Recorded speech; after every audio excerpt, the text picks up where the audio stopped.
I feel like we've had a couple of good days of preparation, and certainly the Alcorn game was good as well. Thought we got some things done there.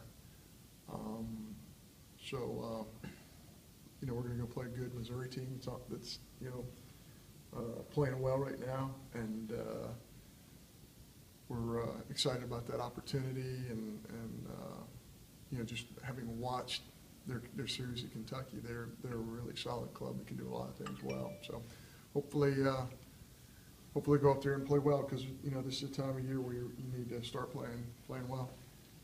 What have you seen from your team this week, kind of responding from last weekend? Yeah, I think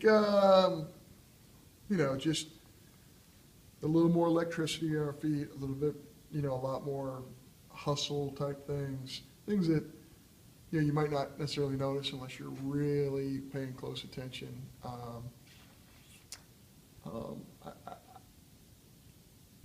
I think, again, just an overall awareness of every pitch, instead of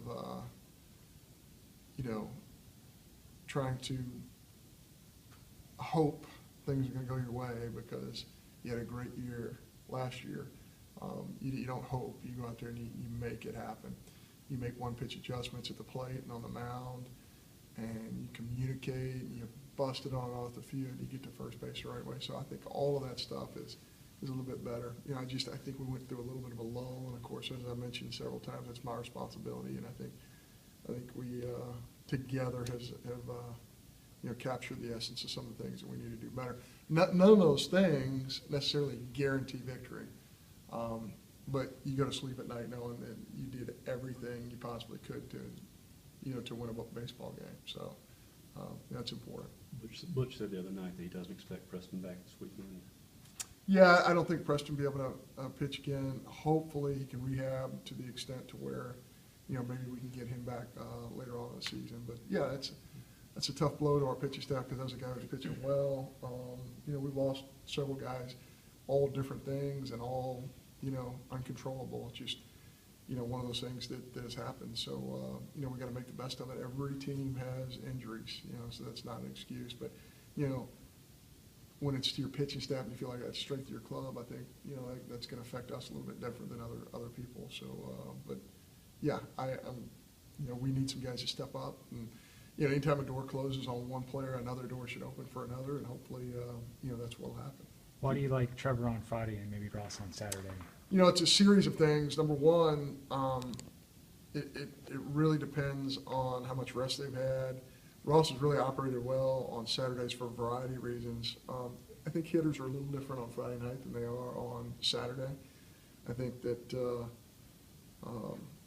Ross is definitely a creature of habit. I'm not saying he can't pitch well on a Friday, but I am going to say that moving him up was probably something that I really fought and did not want to do.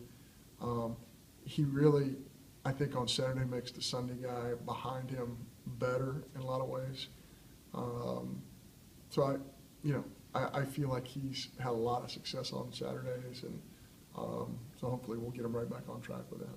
If you can get through the first two games without using Woody or Braceville, do they look at them as almost co-starters again like last week? Yeah, and I think both those guys were really disappointed in the way they pitched last Sunday, and part of that probably has to do with the fact that they both threw a decent amount of pitches on Tuesday, not a ton, but a decent.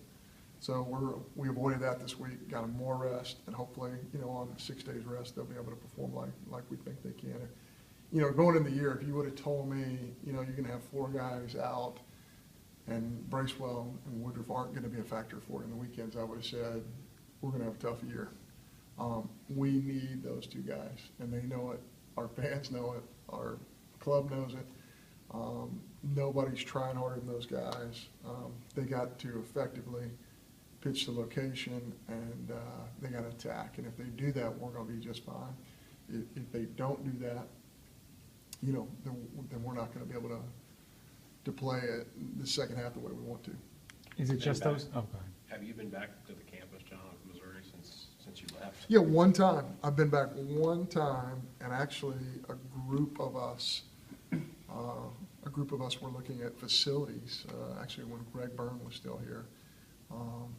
I think there were 6 or 7 of us that went to look at facilities around the country, football, basketball, and baseball. And Missouri is one of the places we went to. We went to their basketball facility on the way back from somewhere else and saw all their facilities and the way, you know, they all kind of come together. It was much different than what I remembered. But, you know, Missouri's, you know, one of the great athletic departments in the country. And I think it's great to have in the SEC. And it's you know, I mentioned this a couple times. My kids were born there. I have a degree from the University of Missouri. So, you know, that part of it's neat until we throw a pitch. And then it's, you know, we're playing another SEC weekend. It's very, very important to us. I've heard Tim say that, you know, when they joined the SEC, he immediately said, okay, we're going to have to start doing some things differently. We're going to have to start recruiting differently. I almost assume you can verify that, having been in both leagues. Yeah, it's Missouri is. I'm just going to say it. It's to manage the baseball team at Missouri. You have to deal with some things that a lot of people in the SEC don't. One, of course, and you know better than anybody, is weather. It's a little bit like Kentucky from that standpoint. You're managing weather. If you look at how many games they lost to weather early in the season, it's pretty amazing. So you're having to play all your games on the road. You're recruiting from climates of kids who don't have benefit of the weather. Same athletic ability, same everything, just not as much opportunity in weather. You know, quite frankly, I don't, you know, I think he was right from a facility standpoint. They were not where other schools, Big 12, SEC were. And I just say I'm a huge fan of Tim Jamison. I think he's done a remarkable job. He has taken Missouri to places in the last 10 years, 17 years that I never thought they could go. And that's a real testament to him, the way he manages that club, his work ethic, and the kind of person he is. Is there anyone else on the Sunday, or is it kind of Ben and Brandon Woodruff as kind of the two guys that will probably get the? Yeah, it really depends on who we haven't Okay. used. You know, certainly if you haven't used Lindgren in those first 2 games, that can be something that's really good or something that's not so good. If you haven't used him, you know, he's definitely in the middle of that as well. As a starter, or is coming out of the bullpen still? Well, earlier in the ball Okay, game, okay. you know, for sure. So, yeah, I think that, you know, it's like everybody else in our league. Who have you used? Who have you not used? What's available to you? And, you know, I would like to think that you'd hope that he will have pitched in one of those 2 ball games, because that could be a good thing. It could also be a good thing that he hadn't. You know, you just have to wait and see. Can you pitch Lingo in 2 ball games in a weekend? Do you Sure. feel good about Oh, that? absolutely. If it's short enough on a Friday and short enough on a Sunday, yeah, absolutely. Or if it's short enough on a Saturday, I think he can Right. bounce back. You know, he threw a bullpen yesterday that, you know, he could have pitched yesterday and pitched well. I mean, he's really impressive. You know, I mentioned this to a lot of our players during watching Lindgren's bullpen yesterday. What's the most impressive thing about him to me is not actually what's happening on the mound, which is pretty spectacular in games, but his preparation and what he's doing, and his long toss and his pull downs and his strength and conditioning. You know, I think he has really matured into, you know, one of the very elite guys in the entire country. Is Dakota available this weekend? We have to wait and see. He had a little bit of back shoulder tenderness. He's been checked out and really been given a clean bill of health, but there's still some soreness there. So hopefully, maybe Sunday, but we're gonna take him with us, and he's gonna rehab when he's up there, and hopefully we can get him back as well. When you look at a guy like Jake Fickerson, I think he was hitting 300 before the SEC, and then now he's down to, I think, 230 in SEC play. How long does it take a guy to, like, you know, adjust from the jump from junior college to maybe the SEC? You know, it really depends on the individual. I think Jake's very capable. You know, I'll tell you the God's honest truth. I think just watching Heck's film every single day, I think he could be hitting 380 right now. The amount of line drives he's hit in the gloves is just nothing short of remarkable. So there's some fortune in there, because you're not talking about the 400 or 500 at-bats that a big leaguer is going to get. You have a very small sample size. When that happens, you know, some fortune plays into that. How do you, I guess, keep a guy not, you know, beating himself up? Obviously, they can hit, they're here for a reason, but, you know, keep them mentally strong.